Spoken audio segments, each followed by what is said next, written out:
We've already gotten into the nuances of the difference between starches and sweets, but let's talk about sugar across the board here. There are so many Mm, different things that, well, I should say different words for sugar that they sneak into different processed foods. yeah. And you make the argument that all sugar in the end is the same. Yeah. Let's talk about Well, this because a lot of people in the health and wellness space think, this is okay. I can have this dessert because it's coconut sugar or honey or agave. So let's really get into the nuances here and talk about these different quote unquote healthy sugars and how people are basically tricking themselves thinking that they're doing something good for their body when they pick something like honey. this is the thing, when you eat sugar, it's for pleasure only. Like, it doesn't make sense to pick one sugar over another for health purposes because they're all exactly the same. So you take regular sugar, castor sugar, brown sugar, coconut sugar, agave, maple syrup, honey. These are all just glucose and fructose molecules.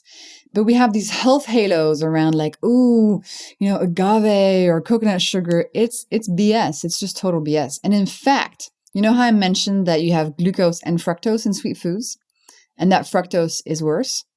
So in table sugar, it's 50% glucose and 50% fructose. In honey, it's 30% glucose and 70% fructose. So actually, honey is worse for your body than table sugar because fructose is worse for your body than glucose. And then you might think, oh, but the antioxidants, right? The antioxidants in honey, that's good, right? Again, myth. There are as many antioxidants in a tablespoon of honey as there are in half a blueberry. Honey is not the best place to go if you want to have antioxidants. The best place is berries or vegetables, etc. So we kind of get confused around choosing different sweeteners or sweet things based on these perceived health halos, but really it doesn't matter. If you love honey, great. If you prefer table sugar, great. When you have something sweet, pick the one you prefer. There isn't one necessarily that's going to be super healthy and the other one's super bad. They're all in the same family. Wow, this is seriously mind-blowing for me because I've avoided sucrose or table sugar totally for years. So Yeah. you're saying if you go to a place and have a dessert, if honey is a sweetener or sucrose and you have the option, for you Pick there's sucrose. really no different. Yeah, sucrose because you're going to have Less less fructose. fructose, which Then you is have to look at how much they're putting, right? So maybe they would say, oh, we put less honey because it's sweeter than table sugar. So at equal quantities, table sugar is better for you than honey. But if they're putting less honey, anyway, yes. Sorry, I was trying to go into the nuances, but yes, 100%. so for somebody who's like, okay, I get this now, but I have my morning coffee and I have to have something sweet in there. Is there any of these natural sweeteners that are good for people or at least neutral?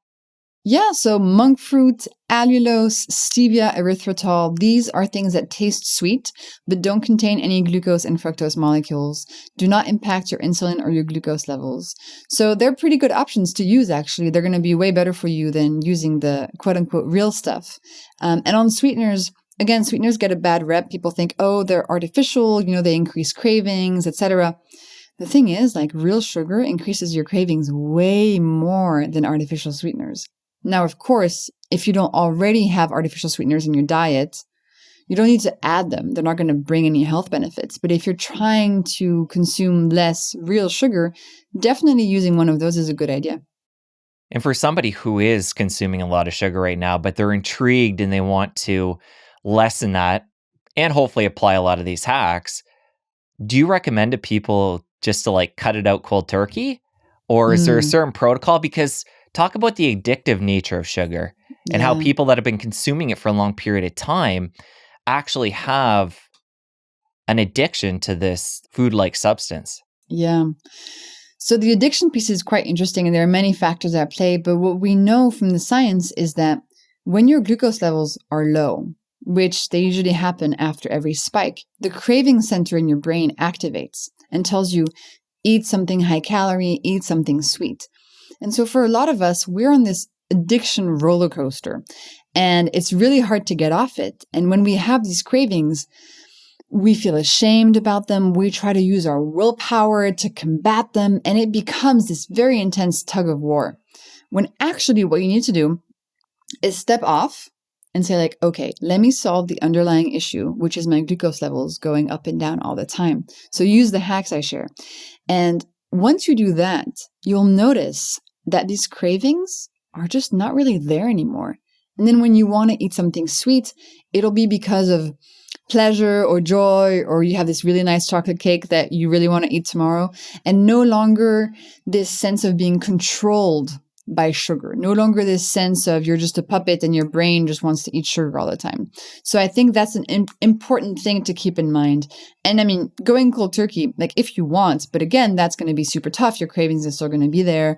Your glucose is still going to be going up and down. So it might be really challenging. What I found successful for me and for people in the community is focusing on the hacks, savory breakfast, eat your food in the right order, etc., to solve the underlying issue so that the cravings kind of dissipate as a consequence.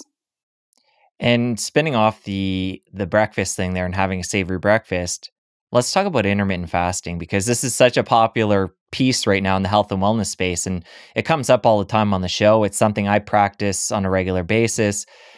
What are your thoughts? Listen, intermittent fasting is really up to you and your body and how it feels. One important piece of information to keep in mind is that it's really key to break your fast in a way that doesn't create a big glucose spike. Because when your stomach is really empty, like after a fast, anything you put in your system is going to get absorbed very quickly into your bloodstream. And so when you're fasted, it's really key to start with something savory, not something sweet.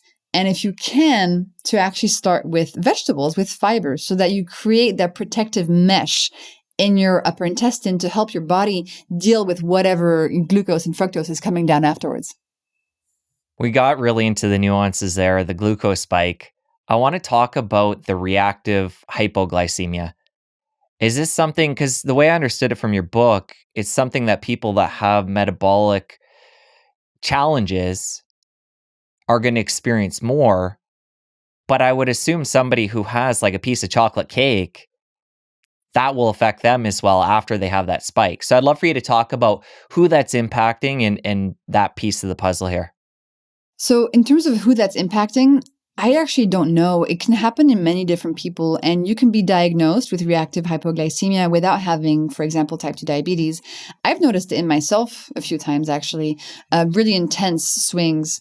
And so reactive hypoglycemia is the process by which after a glucose spike, after your body brings out insulin to bring glucose back down to normal levels, something happens, too much insulin is produced, and your glucose levels drop below baseline for a while. And, the drop can be more or less pronounced. And that drop makes you really, really hungry and have a lot of cravings. And reactive hypoglycemia, if you have it, you're often told to just keep eating every 2 or 3 hours to bring your glucose levels back up. And often you're told to eat something sweet. The problem with that approach is that, yes, you're shooting your glucose level back up, but it's also just going to come crashing down again. And you become, a prisoner of this vicious cycle of eating all the time. What you really want to try to do is reduce your overall insulin levels so that reactive hypoglycemia just is not happening as much anymore. So you want to solve the underlying cause. You want to flatten those first glucose spikes so that the crash is less pronounced. And this ties into what a lot of dietary advice, even today, where people will say you want to have a lot of small meals throughout the day to balance out your blood sugar. And what you're saying here is different. It really depends on the meals, right? Because if you're having 6 small meals a day and the meals are just starches and sugars, you're creating spike, drop, spike, drop, spike, drop, spike, drop. So your glucose levels are actually not balanced. They're really volatile and you're getting a lot of consequences. If your 6 meals a day do not create spikes because they're mostly protein, fat, and fiber, then, by all means, go for it. But it's not just about the number of meals. It's about what's in the meals and is that creating a spike or not. If you enjoyed that clip, press here for the full episode. I'll see you over there. 90% of the population has glucose spikes every day without knowing it. And so I dove into the research and I discovered that actually there were things I could do, principles I could use that would allow me